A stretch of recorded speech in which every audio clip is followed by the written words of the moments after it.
If America is free, how do we profit from slave labor in 2016? Sure, this nation is great and there's a diverse population, but race and opportunity have a strong correlation. We've been plagued with the sensation that people of color commit more crimes. As a result, they think black kids should serve more time. It started with slavery and moved to prison industrialization. This is why we hold 22% of the world's prison population.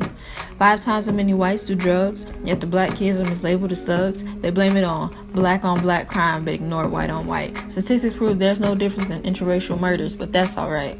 They say slavery is over. Thanks, Lincoln. I'm sure that's what you're thinking, but the Emancipation Proclamation didn't free the slaves. The 13th Amendment didn't end it. There's been a gap in society and we have yet to mend it. Slavery is undeniably evil, but it's legal.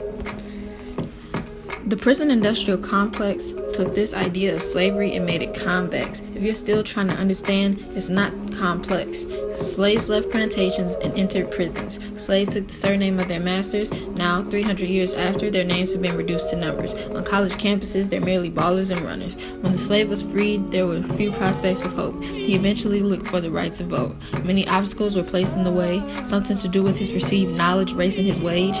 The grandfather clause is one of the most prevalent tactics of all. So you have Father Time, who represents a prison sentence. Even after it has ended, the right to vote in many states has still been suspended. Quite frankly, we should be appalled at the implementation of voter ID laws. This form of disenfranchisement makes America the biggest bandit of all.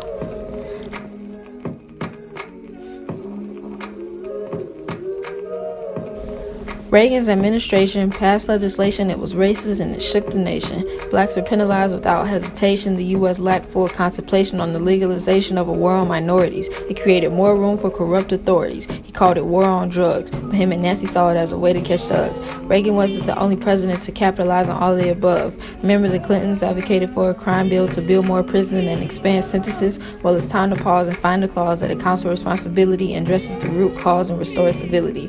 While you eat your whole foods, think about the prisoners that produce your expensive produce. While you added things that require everyday use: shoes, food, bras, telemarketing centers. Our prisoners do it all. Blame job loss on immigrants and outsourcing overseas, but if I told you the truth, you probably wouldn't believe. Some of your favorite brands play the biggest role in dehumanizing a man.